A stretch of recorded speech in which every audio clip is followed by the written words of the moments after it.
What's up, guys? Gonna do some live builds today. Hopefully everybody's having a great week, and want to get to it. So got our kit here, which you guys have seen before. This one's just 10 cars, so thing I always do first is install the guide pins. So that's going to be the first thing I'm doing. If you do happen to pop on here, make sure you say what's up in the comments.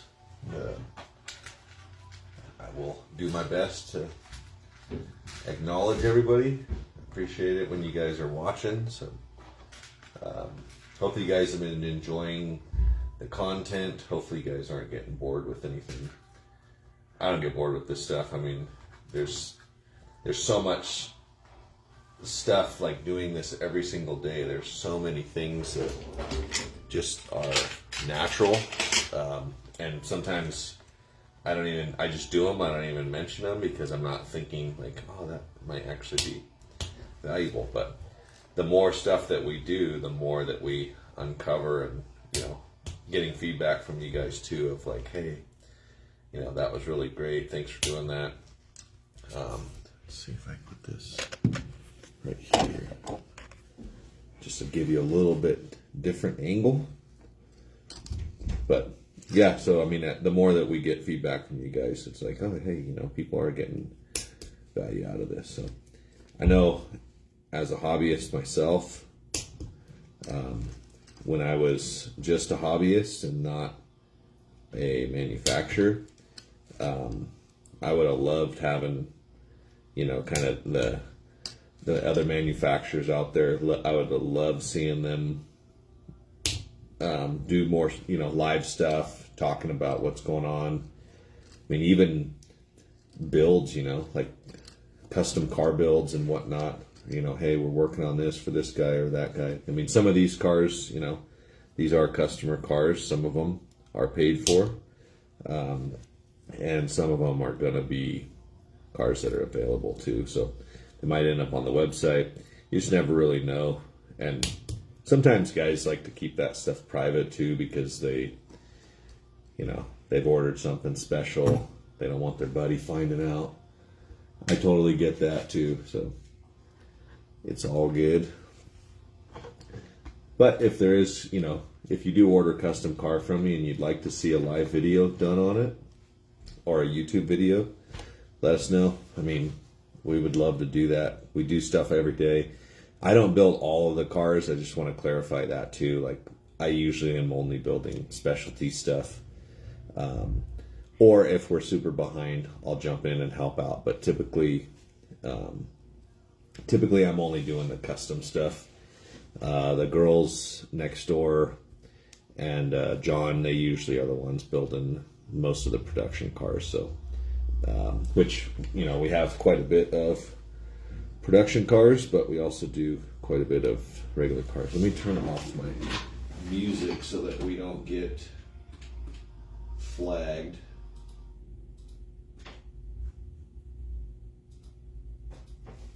Okay, cool. So probably couldn't even hear it, but it's amazing. The algorithm can pick up that stuff, and if it's not music that's in Facebook's system, then it gets them. But I'm gonna do a quick shout out to Bomb Ass Beef Jerky. Wesley Young sent in some prizes for our SCDRL race that's next weekend. Actually, it's next week. So this is the last week to get your cars here if you want to participate in SCDRL. We do have rentals available still, so if you like to get in on the action, or if you just want to enter to win some prizes, we do have grand prizes that are given to every single entry. So it doesn't matter if your car's fast, slow, or whatever. If you do a rental, you definitely can get in on the action. You get a chance to win prizes, but you also get a chance to win the grand prize. So even if you're worried about the car not making it to the finals, which we do award prizes for first and second place. So it's pretty cool. That is closing on Friday. So the race will be next week, but all cars need to be sent to us. They need to be here by basically by Friday, but Saturday would be the ultimate deadline because that's when the mail stops running. But we do have rentals available on the website, so if you want to get in on that, let us know. But meanwhile, I'm just going to be building some cars. We are doing the big wheel V-specs right now, so these cars are going to get the Pro Track wheels. We call them big wheel customs just because they are custom. I mean, it's not a combination that we sell regularly, but it's a pretty cool setup. They always look really, really good. Right now, I'm installing, I just put the hangers in them. Now I'm putting the pickup springs in them, which I like to keep the cars flipped over, obviously, so that the springs don't fall out. But this is just kind of the process that I do. You don't have to put the electrical in aside from the hangers.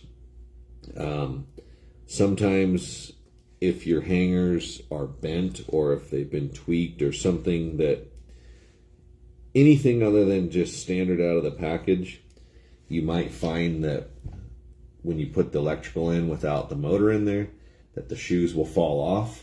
And if that happens, then that tells you that you need to get some new hangers because it shouldn't fall off.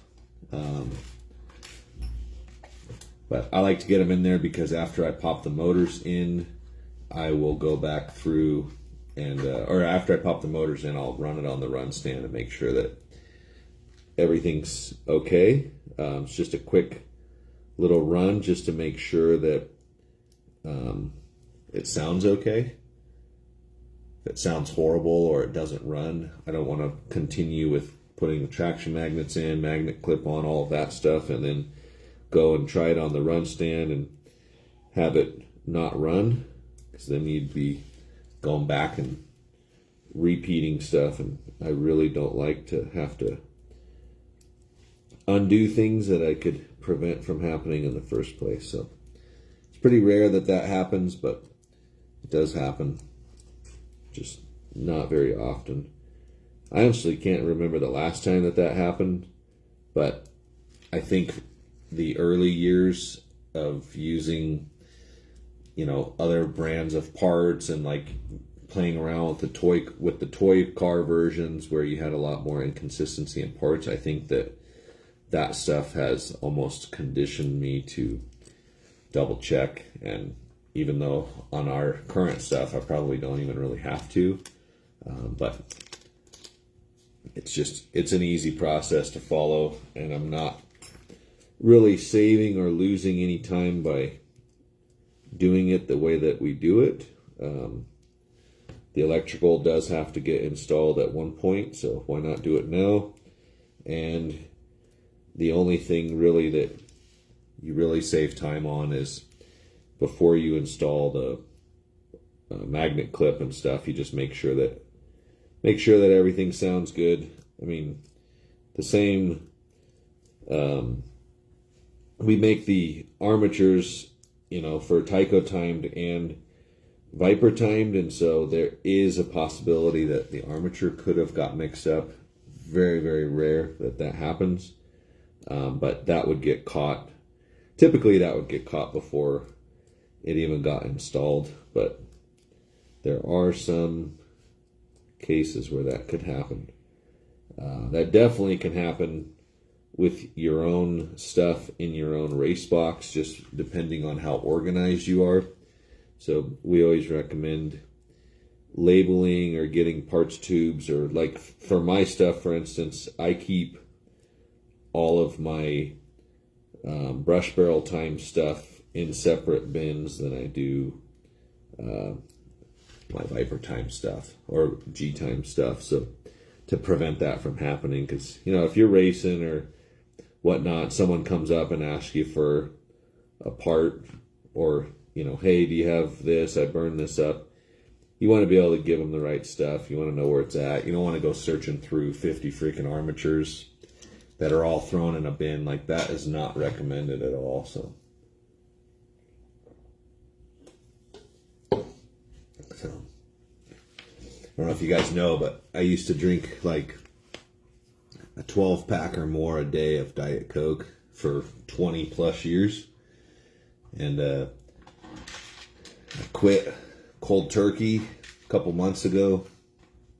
And now I've just been drinking water and flavored water. So a lot of the drinks that you see me drinking, typically some kind of flavored sparkling water. It's not because I'm bougie. It's just because I really don't like drinking just regular water, even though I do still drink a lot of regular water. But yeah, so just thought I'd throw that out there. 0 caffeine now, which going from 500 milligrams of caffeine every day to 0. There was a couple of pretty rough days there, but was able to push through it, make it happen. You guys can do that too. So it's kind of on my quest of trying to get a little bit healthier as I get older. My kids, you know, get more active and stuff. It's like, probably should be treating my body a little bit better than I did when I was 20. So, but yeah, right now putting the timing bracket on the end bell, and then I'm loading the armature. So whenever we do pre-builds or we build from bins like this, we already have the pinion and bushing installed on the armature. Just makes it go through a lot faster. I like to install that stuff before the end bell is on there, just because it's easier to manage and there's less risk of, you know, messing up one of your brushes or whatnot. So go through, get all of these loaded here really quick. These are 5.8 ohms. So we used to call them 6 ohms. That's what a lot of people were used to. But they actually are right on the spec of 5.8 ohms. So if you have bought one in the past, it is going to be, you know, anything post 2022 is going to be right there under 6 ohms. Quick shout out too to the Tyco version. So if you have old Tycos, you want to get a little bit more speed out of them. We do have what we call a 6 ohm arm or 5.8 ohm arm for the Tyco, and it really wakes it up. I mean, that thing stock, they had, you know, everybody's used to them saying that it was a 6 ohm, but they were really more like 6.3 to 6.5 ohms. So going from 6.3 to 6.5 down to a 5.8, it actually is a pretty big jump, and they run really good. So a lot of guys still love Tycos. I love Tycos. I don't love working on them, especially after building and working on so many of the Viper cars. I mean, they're just so easy. Like, this stuff is so easy to put together. It's very, very flowing, which I like. I don't like having to finagle stuff and flex stuff and do this and do that. Like, I really don't like that. And anytime I build what I would say is any retro cars, like, well, I mean, I guess there's new cars out there too that are a complete pain in the butt to put together, not super user friendly. So that's one thing that we take into consideration on this stuff. Really like the end bell. I know a lot of guys don't like, they don't like it because they feel like they can't change brush tension and stuff.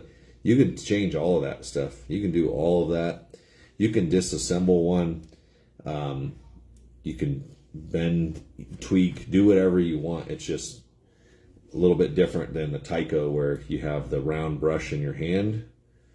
But I know guys still love the Tykes. I give them love too. So we make a lot of parts for them. We actually still occasionally have new parts for them. We are working on a dual pickup spring, which isn't anything really new to the Tyco, but it's a new product for us anyways. And it's awesome to be able to use the dual spring because you,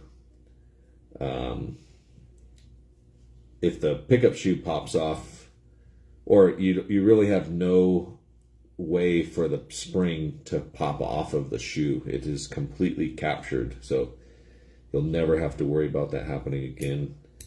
Those will be coming out hopefully next month or so. Should be pretty sweet. Here. Looks like we got shorted a set of magnets. So 2, 4, 6, 8, 9. We need the 10th one, which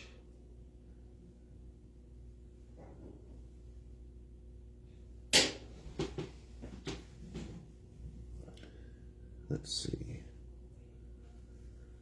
Do these ones. As I've said in my videos before, occasionally I will have random sets of magnets or stacks stuck to my toolbox. These are Pro 10 Maxi Mags. So not just pulling something out of thin air there. But now I'm going to throw my glasses back on and pop the motors in. Real quick, I'll look through the questions. Brian Daggett says a box for each class of car. I totally agree. You can't beat that approach. So having bins for each different type of car is amazing.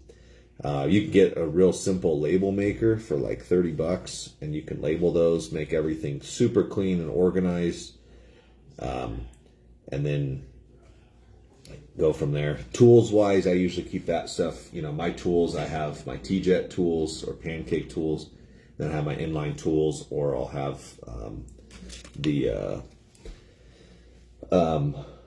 presses and all of that kind of stuff. So yeah. Wesley says, let's go.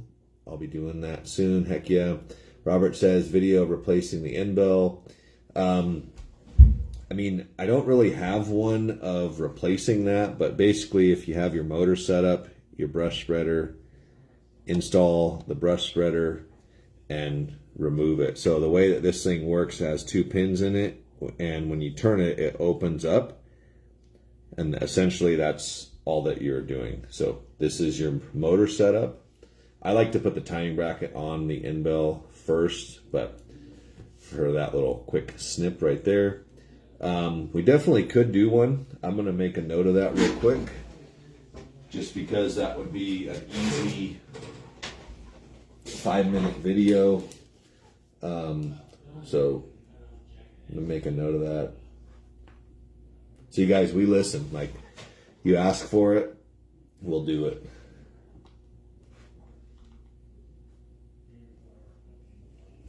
Also, too, you might wonder when to change the end bell. And honestly, I mean, you can run them until the brushes are gone. Now, if you do that, you do risk kind of jacking the armature up, because the armature, once the carbon brush wears away, you'd have copper running into copper, which wouldn't be ideal. But I mean, we run 4,000 or 5,000 laps on test cars with them. If you're rebuilding stuff often, I mean, if you're just trying to keep a car going, you can tweak the brush tension a little bit and let it continue to run and run and run. If it's a high performance thing, I mean, I would probably, I don't want to like make it discourage anybody, but when I was hardcore racing, we raced once a month in Southern California, and after every race, I would true the comm and put a new end bell in my end bell cars.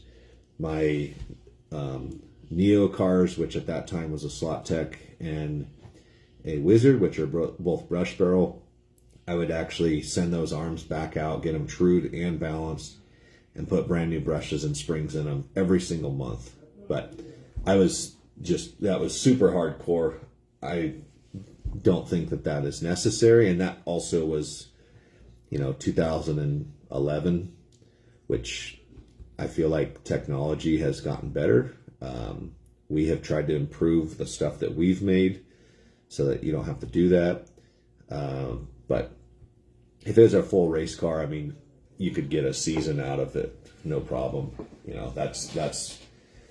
I think that a $10 part lasting a whole season of racing, that's pretty damn good, if you ask me.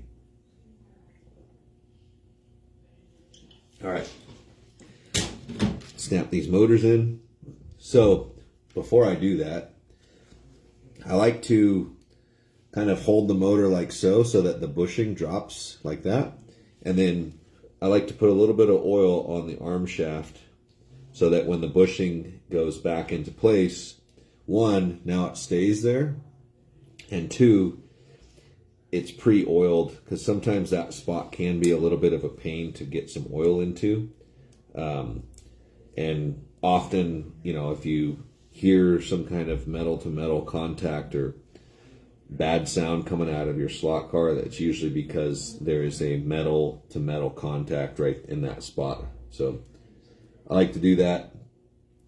Just a little tip.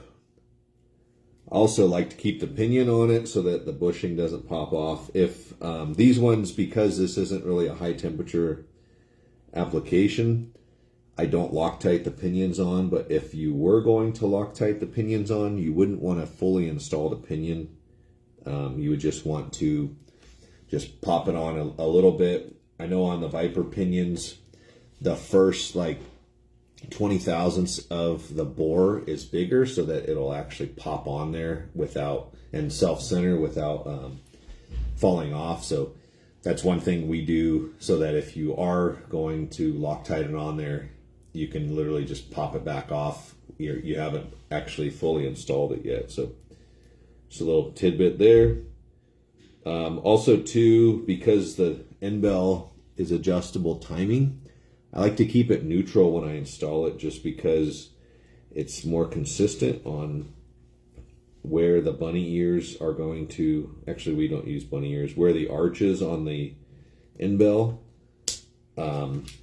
they just both drop down. Whereas if it's like this or like this, it is easier to get the first one in, but then it's a lot harder to do the second one, in my opinion. So at that point, motor's dropped in. The tabs for the timing bracket have popped into place, so they are good to go. I'm going to flip my break-in box on. It's at 5 volts, so car sounds fine. I'm going to just fly through and knock these guys in here real quick. Lee Fisher says, "What's going on?" Not much. Hopefully you're enjoying it. It's snowing like crazy outside here right now, so it's been kind of wild weather. We were in our mid 60s yesterday and blizzard condition today. So that's just Utah. The joke here, and you guys probably heard me say it before, is that if you don't like the weather, just wait 2 hours, because you can get completely different weather in 2 hours. So the key on popping these motors in is making sure, and I use these tweezers in the hole of the hanger, and I push the hanger forward so that it allows the end bell to drop down in place. I'm not smashing anything into place. There's no smashing or destructive behavior going on here. Things are just falling into place where they're supposed to.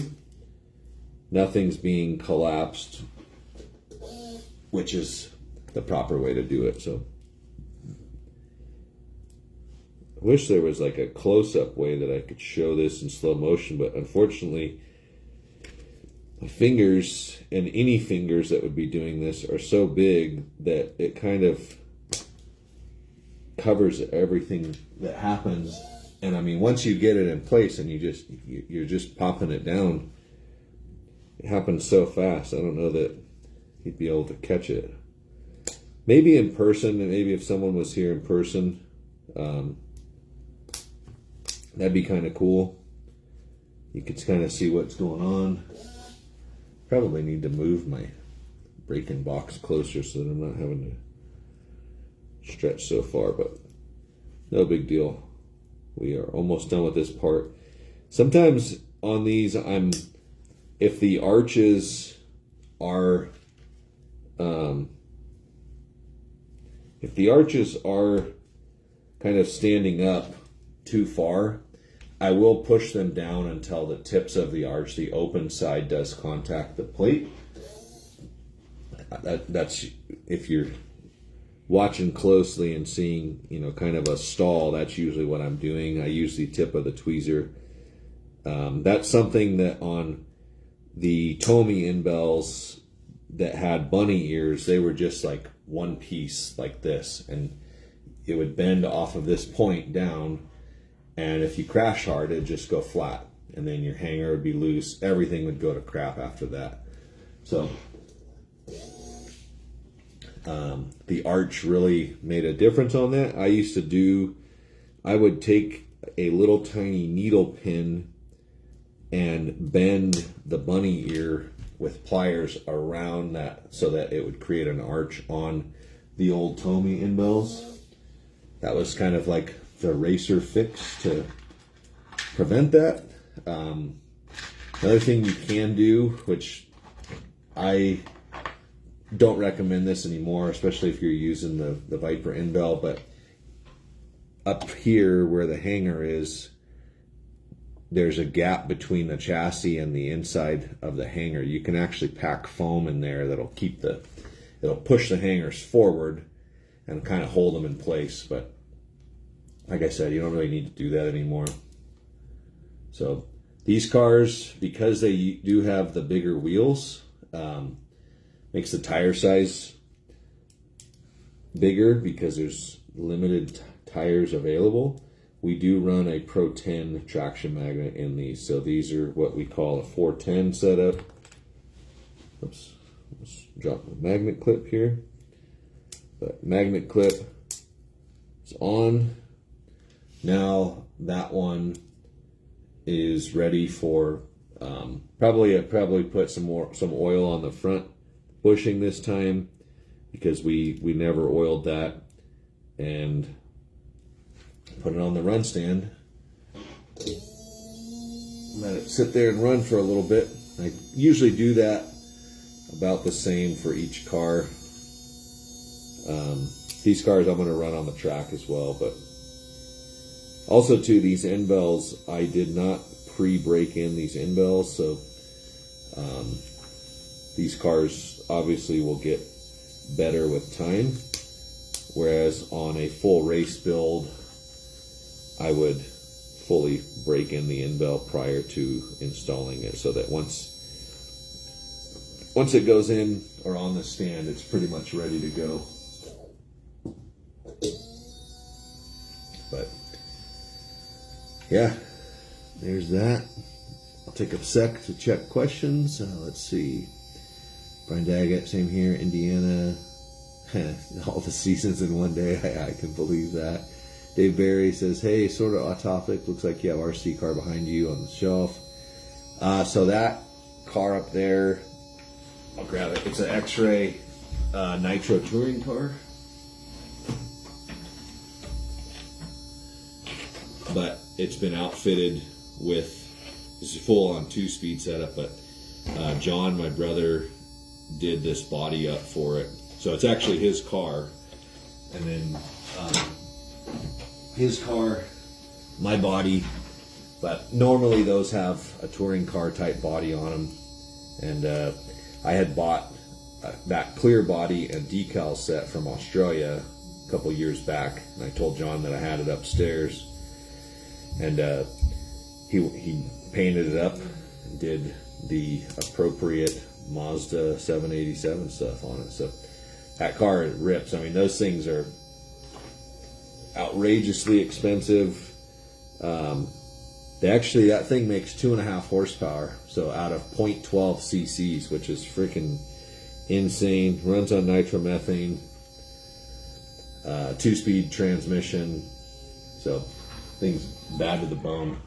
But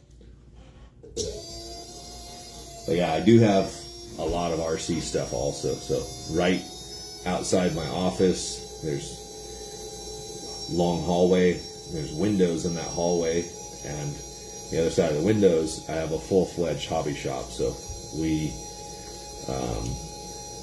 we're open Tuesday through Saturday, and we serve the local community of RC enthusiasts. So we have a full-fledged hobby shop, mostly radio controlled stuff, but we are going to be expanding into kind of more of what I would call your traditional hobby items that you'd find in a hobby shop, because right now it's pretty much just surface stuff. Looks like Dave said son and I raced for 32. Yeah, awesome.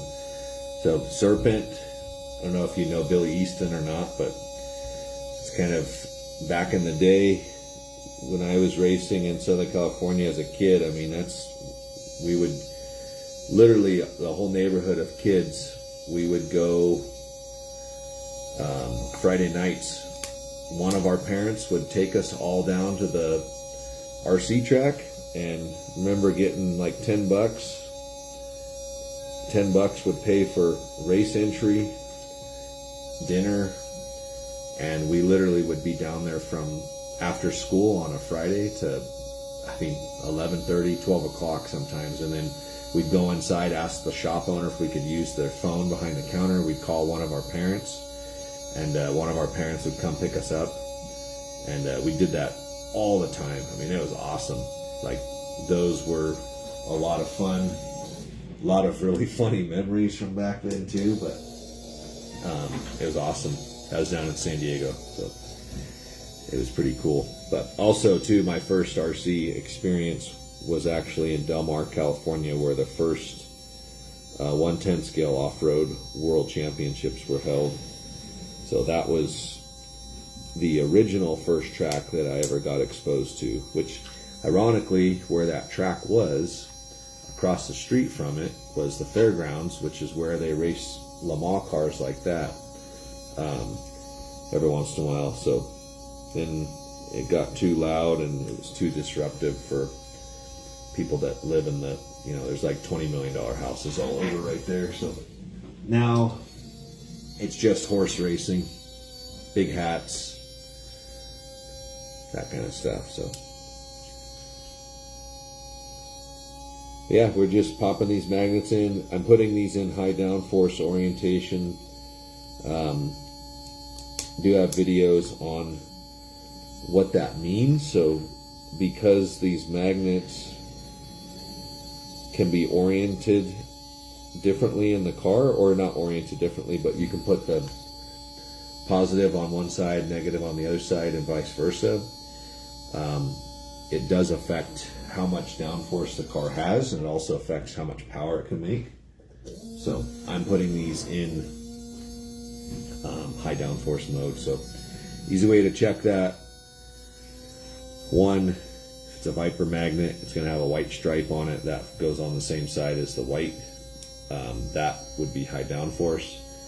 But also the face of the magnet that attracts to the rail will attract to the outside of the magnet. So you can set it up like that, and then when you flip the car over, you just pull the magnet off of that side and install it.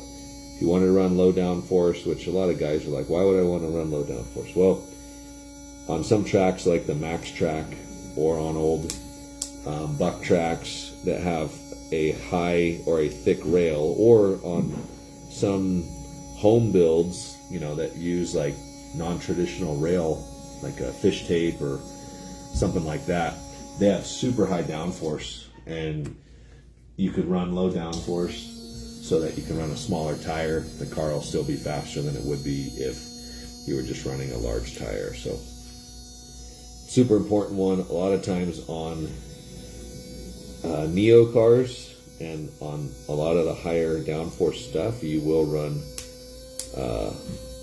low downforce configuration, but I think that we're getting to a point with the cars and the motors and stuff where I think even those cars can handle, you know, the full downforce that the magnets have. You know, on a lot of the Neo cars, we're only running half a magnet too, so it's not even a full magnet like this. It's half with a spacer. So there's still quite a bit of downforce there that is undiscovered. So maybe it's not that it's undiscovered, it's not exploited. So might see that kind of stuff become available soon. All right, so got those guys going. The last thing for these cars that are going to come out of the bin is going to be the rear end setup. So gears already pressed on these, and we have a bushing that's pre-machined to fit with this gear. What the heck? Oh, there we go.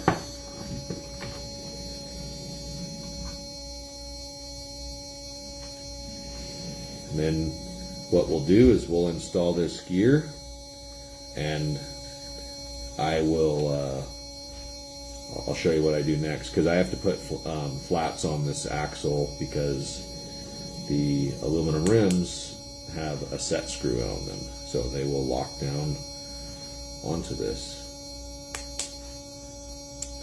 But now that the traction mags are in them, they'll stack just like that, and I'll start making a row of them right here.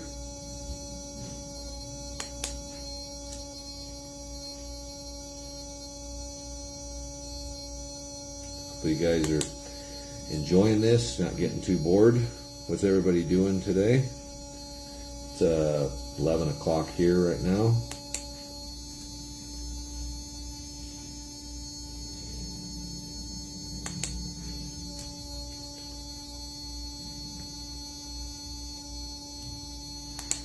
But just snapping rear axles in, making a stack of cars. So it doesn't actually show me how long we've been on for, but my guess, depending on, I mean, my guess is we're 30 minutes in or so right now, maybe 35, but it's usually about how long it takes to get to this point. The front ends on these, because we do use the aluminum wheels, we have to run a hollow front axle, so that's why I haven't installed the front end. Usually I would put the front end on this after I do the electrical. It's kind of my flow. But yeah, so our bin is now empty. My build sheet goes in the trash. I probably could laminate those and reuse them, because the only reason that has to go in the trash is because the check boxes are checked off. But probably be a little more eco-friendly if we laminated them and did the check box. So might be something we can do. Next up, we are going to grab the Dremel, and I like to use this diamond wheel. And what I'm going to do now is mark the rear axles, which I use a jumbo Sharpie. I'm going to cut the axle flat in these. So I like to use the jumbo Sharpie, and I like to go just, you probably can't see it, but about, if you took a level, if you went off of the traction magnet straight back, that's about where I like to cut the flat. So I usually do that to all of them, and then I circle back around to the front one, and I'll pop that out and cut it.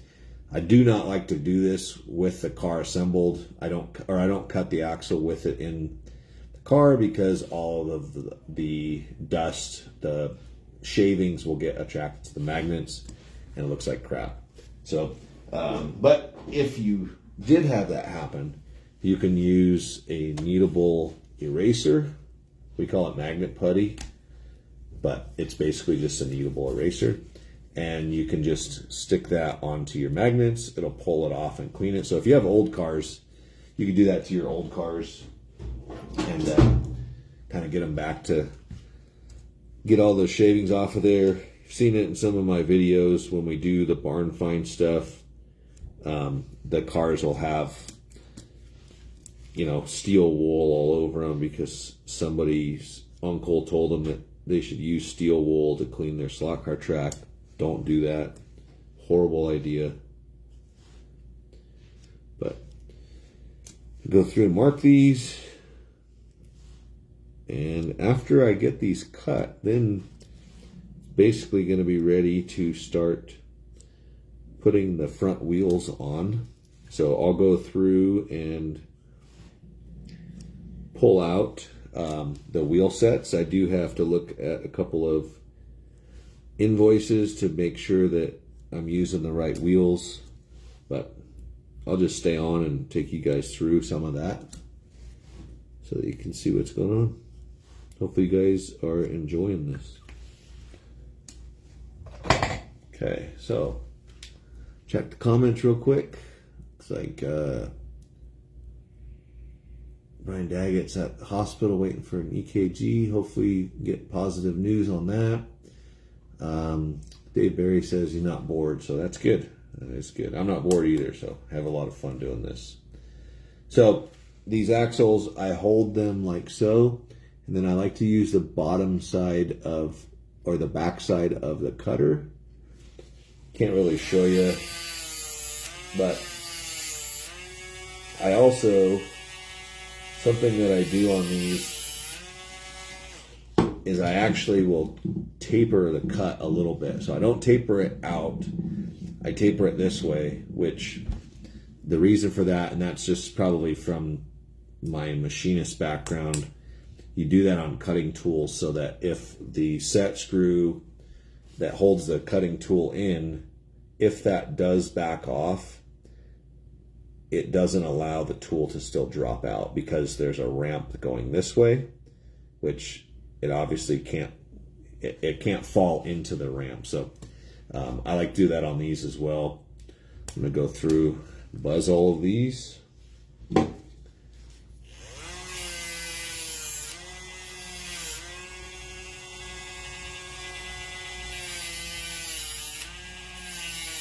It doesn't take a big flat. Try not to take too much out of it.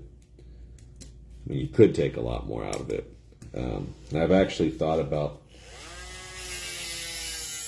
just making these this way, but just the quantity that I would have to make to justify the setup and everything like that just doesn't make sense right now. So still do it manually, but I typically only build a handful of these cars at a time.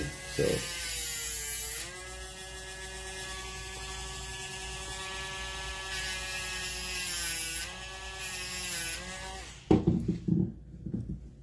alright, if you're still with us, appreciate you guys watching.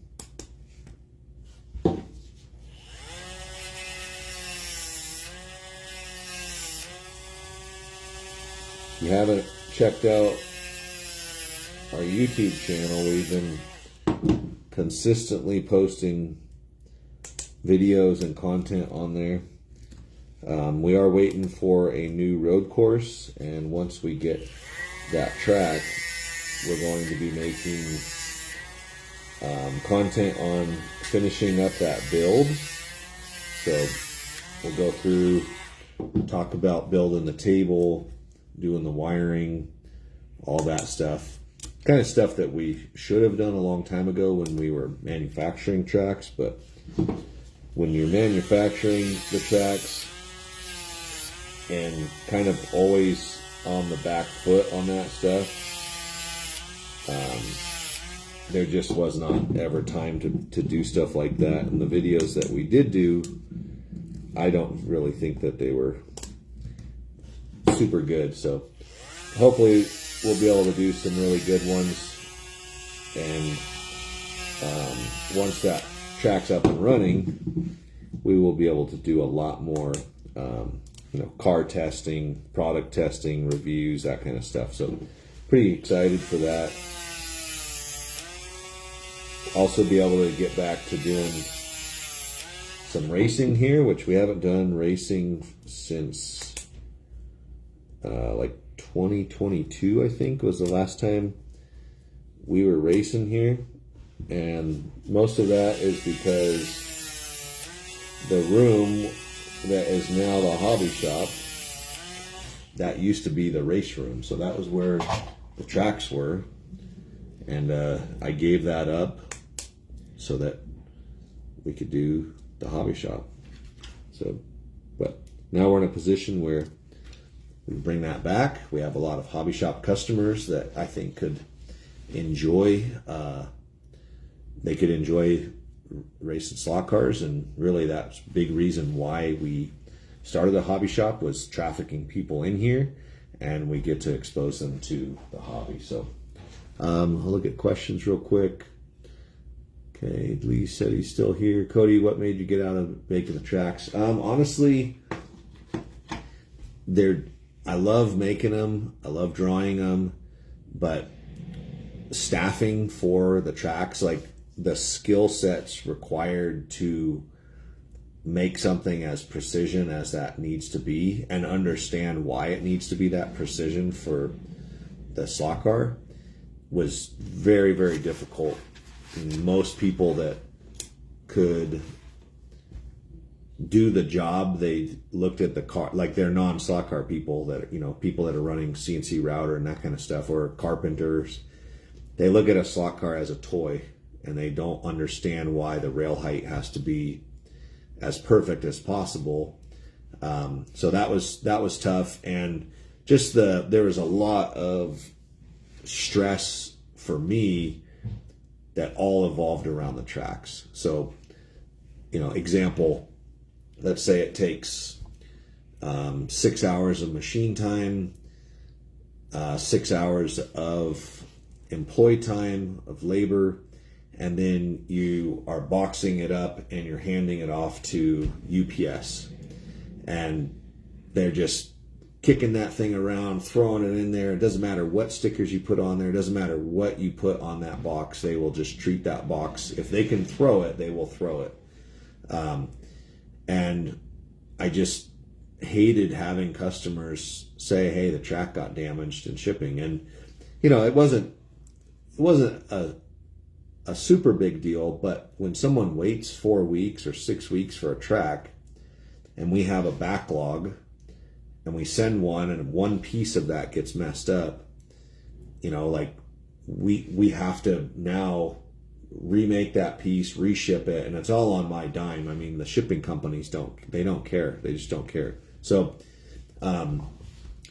you compare that to, shipping a box like this, which you guys all know, this is a little bit bigger than normal, but you guys all know that a box this size could have, right here, these two cars alone.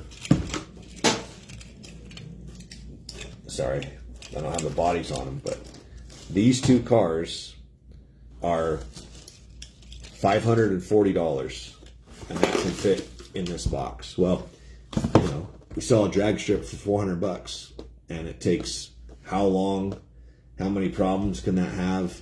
It's just a nightmare. So I was just gonna stop making the tracks altogether, and that was when Willie was gonna order a new track, and I told him, I said, I'm not gonna make tracks anymore. Like, I'm done doing them. I'm gonna focus on product development. And most of the time too, most of our customers are using AFX tracks. So like the majority of people out there still are using AFX tracks. And so I said, I'm going to just continue working on development for new products and whatnot.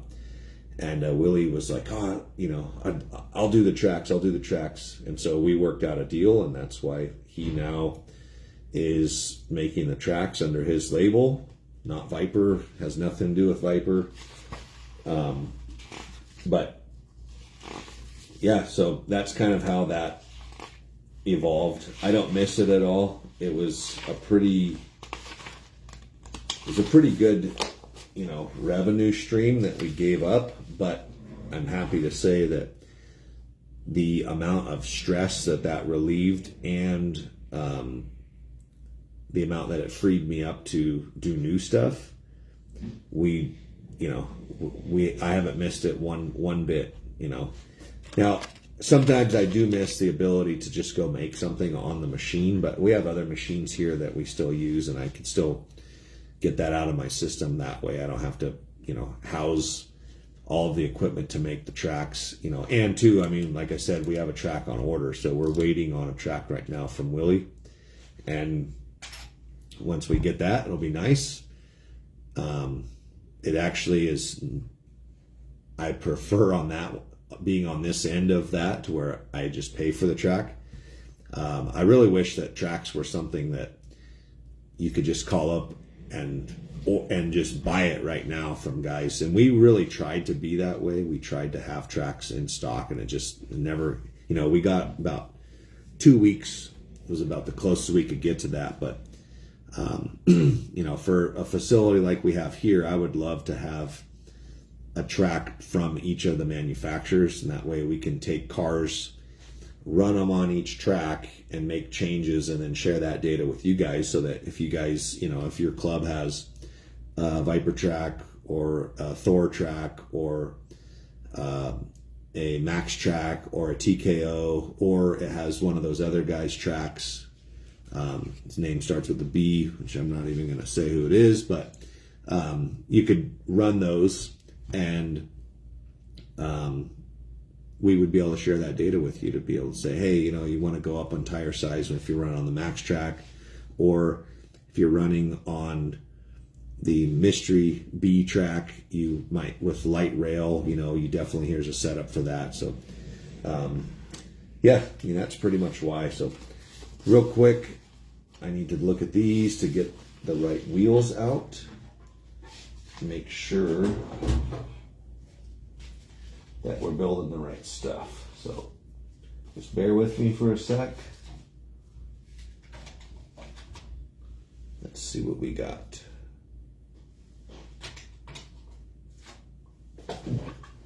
Have a lot of wheels there and in here, so gotta catalog them, go from there. But looks like we got some natural, these are the star wheels, so like these ones. We're gonna build 3 cars with these. 2 of them are already spoken for. And then let's see what else we got in here. We're gonna do a set of purple wheels also. So do some purple. Actually, you know what? I'm gonna do 2 purples. That way I don't have to put 1 pair back in there. Okay, so I'll do these ones.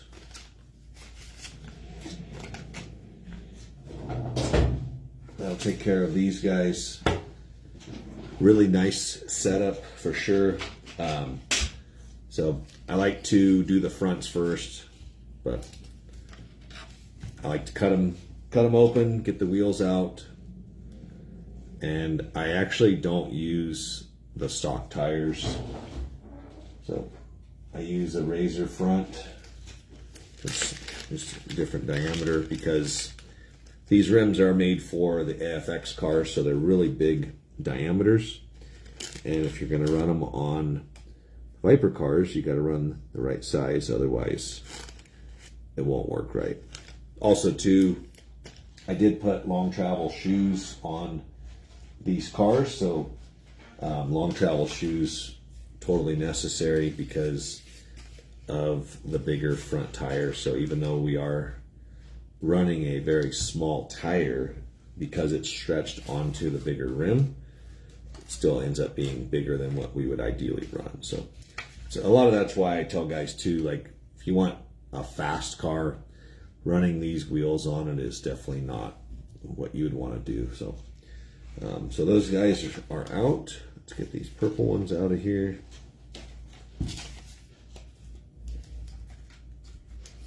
Okay, next up, I'm gonna grab my press, and I have pre-made axles. So these are hollow axles. That's the system that we use for the ProTrack wheels. These hollow axle with a pin. That's what I'm gonna do right now. So let's go.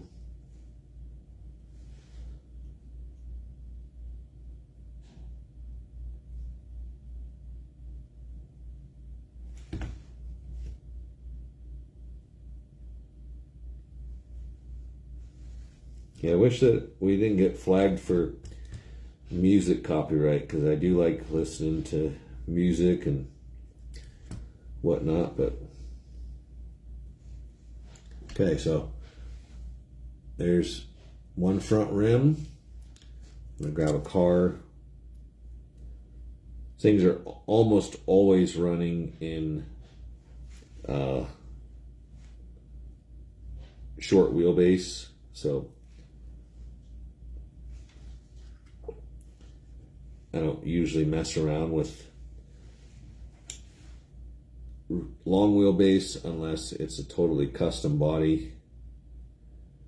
But most of our bodies are going to be short wheelbase, which is what I automatically set these up for. Occasionally I'll do custom formula cars with the big billet wheels, and those ones, they are long wheelbase because of the formula body. But let's see here.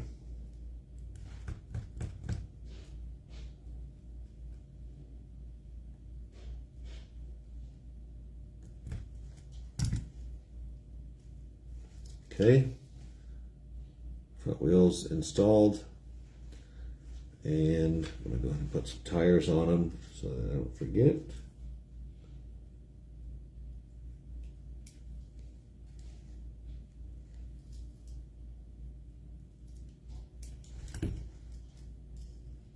Okay, so that's one. Something to remember too is definitely want to oil any friction points on the front axle. So because these tires or wheels do spin on a hollow axle, you want to make sure you get oil in there, and you want to get oil where the axle contacts the chassis. So I usually will do that at the end once I install the rear rims. I don't oil the rear axle until after I've installed the rear rims, because I use Loctite on the rear rims, and I don't want the oil to be on the axle when I install the rim with the Loctite. Otherwise it just won't work properly. So yeah, so I'm going to go ahead. I will finish up this one completely so that you guys can see it, because I got to run in about 10 minutes. But I'll show you guys kind of the last part of this one. We'll put tires on it and everything. So let's see, I just got to find my tools to finish this one up. Like I said, it's really odd tire size. Also, these rear rims are a slip fit on the Viper axle, so you can't press them on there. But what I like to do is I use blue Loctite, and I put a little bit on the axle, and I also put a little bit on the screw. So if you've ever bought one of these cars from me, that's why you can't get that stuff off. But blue isn't permanent, so it's not the end of the world. It'll come off with a little bit of heat, but okay. Also too, this is, if you are doing this, definitely pick up one of these drivers.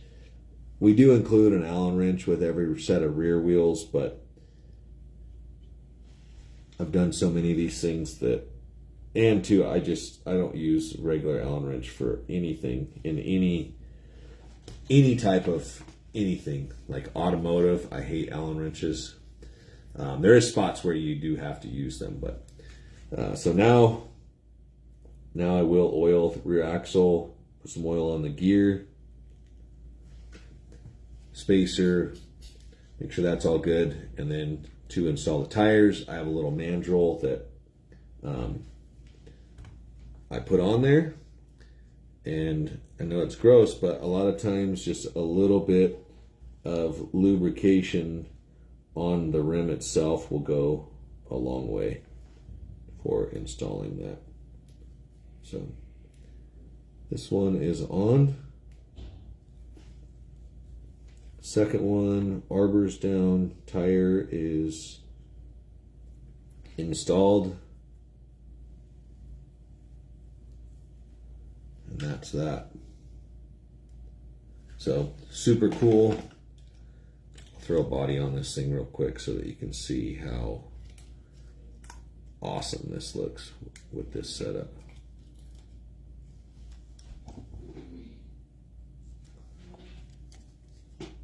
So, but I'm going to finish these up at my leisure because I got an appointment in about 5 minutes. So hopefully you guys have a good one. Dave Barry, real quick, he asked where I got these from. So these are Donegan Optivisors. Don't buy cheap ones. Buy the Donegan Optivisors. They're the best ones. I've had all of them. But I'll see you guys on the next one.